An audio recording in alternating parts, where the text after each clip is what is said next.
반갑습니다. 주식탐구생활 천지인입니다. 이번 시간에는 새롭게 부각 중인 유시민 관련주를 또 살펴보는 시간을 갖도록 하겠습니다.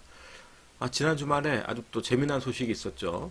유시민 작가가 자기와 관련되어 있는 테마주는 모두 다 사기다 그러면서 아주 선언을 했습니다. 당연한 거고요. 지금 정치 테마주들이 사기가 아니다라고 생각해서 매매하는 사람들은 거의 없을 겁니다. 사기인지 다 알고 하는 거예요. 짜고 치는 고스톱이라고 보시면 되는 겁니다. 테마주가 테마 논리하고 수급 논리에 의해서 움직이는 거지 기구 아니고는 중요한 게 아닌 거예요. 만약에 그것을 이해하지 못하는 투자자가 함부로 투자하면 그래서 안 된다는 겁니다. 다 죽는다는 거고요. 이런 테마주들은 테마 논리가 따로 있는 거고 그 테마 논리를 이해하고 수급 논리를 이해하는 사람들이 머리게임을 벌리는 거예요. 그래서 수익이 나든 손실을 보든 모두 다 각자의 몫이란 소리입니다. 자, 그러면 새롭게 부각된 포비스 TNC, 풍강, 덕신하우징 차례대로 좀 보죠. 포비스 TNC입니다. 서가번 사회이사가 과거 민주당 원내수석 부대표 출신입니다. 시가총액이 553억, 아주 좋은 세력들의 입맛에 맞는 시가총액을 이루고 있고요. 풍강과 더불어서 조회 공시 요구에 들어갔습니다. 물론 뻔할 뻔짜죠. 관련 없다라고 공시 나올 겁니다. 덕신하우징, 김용민 감사가 노무현 정부 시절에 경제보좌관이었습니다. 시총은 613억, 사채 물량이 좀 있고요. 풍강, 박석준 사회이사가 서울대 동문입니다. 340억 시총에 역시 조회 공시 요구 받았었고요. 그러면 팩트 체크를 조금 해보죠. 포비스 TNC입니다. 서가번 사회이사가 17, 18대 국회의원, 민주당 원내수석 부대표 출신, 팩트 체크가 충분히 된 거고요. 임기 만료는 2021년까지입니다. 요런 게 있으니까 이제 세력들이 이거 보고서 작업을 하는 거예요. 재무사항을 보시면 유보율은 190%대로 많지는 않습니다만 부채 비율이 적고 매년 흑자를 보고 있는 기업이기 때문에 부담이 없습니다. 당장 부도날 이유가 없다는 소리죠. 자, 풍강입니다. 사회이사 박석준 씨가 서울대 경제학과 졸업했고요. 그러니까 동문이 맞다는 소리죠. 11월에 주총을 했는데 여기서 재선임 됐기 때문에 재선임 이후에 이제 세력들이 노렸던 거죠. 재무사항을 보시게 되면 유보율이 1100%입니다. 매년 흑자 기업이고 부담 없죠. 시총 작고. 자, 덕신하우징 보시면 김용민 감사입니다. 서울대 경제학과 졸업했고 07년에 대통령 경제보좌관을 지냈습니다. 노무현 정부 경제보좌관을 지냈기 때문에 이런 걸 갖고 또 세력들이 엮었다는 소리입니다. 다만 내년도 4월에 이제 청구가 가능한 전환사채 물량이 580만 주, 100억 정도 있습니다. 그래서 요것만 여러분들이 체크를 하시면 되겠죠. 덕신하우징 재무사항을 보면 유보율 1700%입니다. 부채 비율 잘 관리되고 있고 2016년은 적자였습니다만 17년, 18년 지금 흑자 기조를 만들고 있기 때문에 세력들 부담이 없죠. 그럼 주가 차트의 흐름을 좀 보겠습니다. 자, 오늘 상한가를 또다시 간 포비스 TNC 보죠. 강합니다. 대량 거래 수발했고요. 자, 200억대 거래 대금을 만들었고 1600만 주 터뜨렸습니다. 장대 항복의 상한가 같고요. 시장에 이제 첫 상한가 갈 때 수급이 이렇게 들어오면서 첫 상한가를 갑니다. 그러면 이제 시장에 세력들이 입성했다는 거고요. 그 이후에 이탈 여부를 보는 거예요. 수급적으로. 이탈하지 않은 상태에서 움직인다든지 또 이탈했다가 다시 재수급이 들어온지를 파악을 할 줄 알면 된다는 소리입니다. 이튿날에는 대량 거래 터트리면서 장대 음봉이 나왔습니다. 아주 큰 폭의 장대 음봉이 나왔죠. 역시 이제 이럴 때 나왔던 뉴스들이 유시민 작가가 다 사기다 이런 얘기 나오면서 이제 이런 모습들을 만들었고요. 그리고 지지 캔들 이후에 다시 오늘 테마를 형성하면서 상한가를 갔습니다. 역시 유시민 관련주들이 최근에 가장 강한 모습을 좀 보여주고 있어요.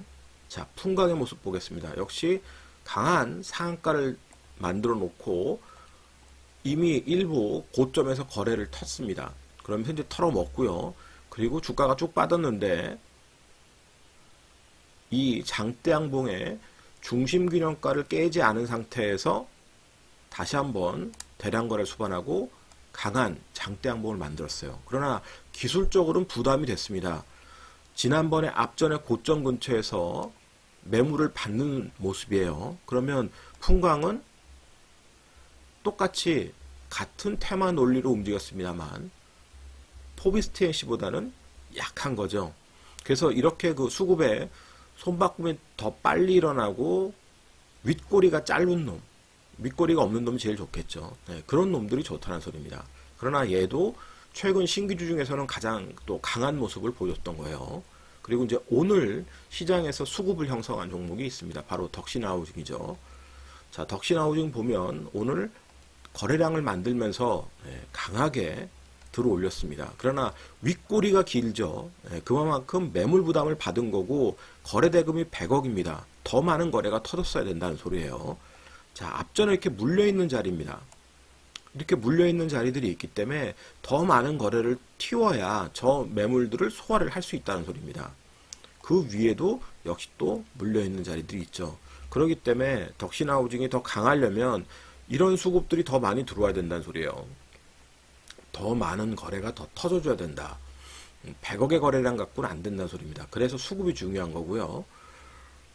그러면 여러분들이 이런 종목들, 최근 신규주들이 이렇게 좀 잘 나간다 싶으면 얘네들이 계속 잘 나갈 수는 없죠. 얘네들이 또 쉴 겁니다. 그러면 기존의 종목들, 이 종목들이 언제든지 또 움직일 수가 있는 겁니다. 오늘 기존의 대장주였던 종목들, 보해양주의 흐름을 보면, 뭐 예술이죠, 보해양주. 자, 지난번에도 이제 설명드렸듯이, 자, 1차 파동 만들고, 한번 눌림목 주고, 3차 파동 나오고, 눌림목 주고, 5차 파동이 나왔습니다. 근데 그 5차 파동이 연장 파동까지 나왔어요. 아주 강한 그런 흐름을 보여줬습니다.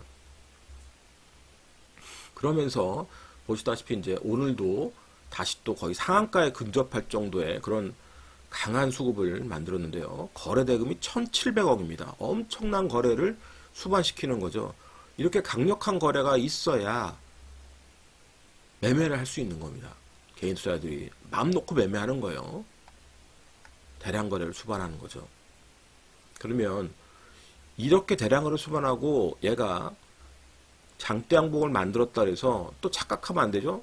내일부터 이렇게 다시 또 추가 장대 양봉이 나오면서 강한 흐름을 보일 수도 있습니다만 다시 이 박스에 갇혀서 움직일 수도 있는 겁니다. 그건 우리들이 정하는 게 아니죠. 그들이 정하는 겁니다. 그들이. 이 박스 안에서 왔다 갔다 하면서 언제든지 움직일 수 있는 거예요. 돌파할 수도 있고. 그러면 돌파하려면 역시 이렇게 계속해서 강력한 수급이 수반이 돼야 돌파가 가능하다는 소리입니다. 그러면 얘가 돌파될 수도 있지만 돌파 안 되더라도 결국 다른 종목들이 언제든지 순환을 할 수 있습니다. SG 충방 같은 경우도 오늘 좀 움직였었는데 SG 충방은 어때요? 요 박스 위에서 고점에서 고군 전투를 벌이고 있죠? 얘네들이 더 탄력적으로 움직일 수 있습니다. 수급이 지금 부족하잖아요. 수급이 더 터지면 이렇게 터지면 위로 올라올 수도 있다는 소리입니다. 언제든지. 그래서 수급이 중요하다.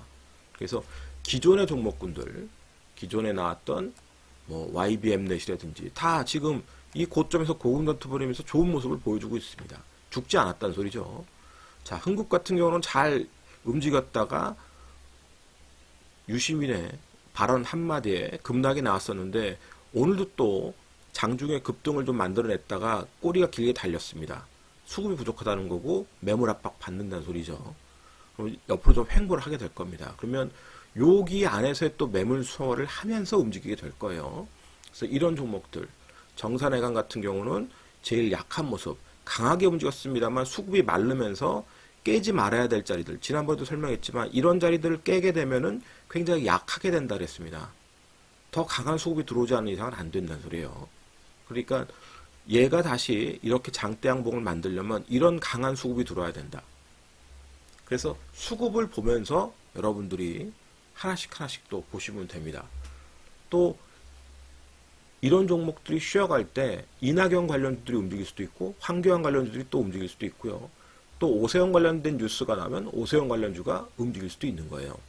그건 그들 마음이지 여러분들 마음이 아니라는 소리입니다. 그래서 킵을 잘 해놓으시고 그 관심 종목에서 그날의 테마가 뭐가 형성되는지 그리고 그날의 대장이 뭐가 되는지를 보면서 중심적으로 매매를 해야 되는 거예요. 그러면 지금같이 변동성 큰 장세에서도 또 기회를 얻게 되는 겁니다. 다행히도 오늘 미국 증시가 아주 급등하면서 반등을 보였습니다. 그러나 5%대 반등을 했다 그래도 역시 기술적 반등으로 천지는 이해를 하고 있고요. 셧다운 같은 경우는 뭐 시간의 문제지 바로 또 해소가 될 겁니다. 그러나 내년에도 무역전쟁 이슈는 계속해서 시장을 억누를 악재가 될 가능성이 많고요. 또 글로벌 경기 둔화에 대한 우려는 지속적으로 나오게 될 겁니다. 물론 이 영상이 도움이 되셨다면 좋아요, 구독하기 부탁드리고요. 저는 다음 시간에 또 뵙도록 하겠습니다. 고맙습니다. 전지인이었습니다.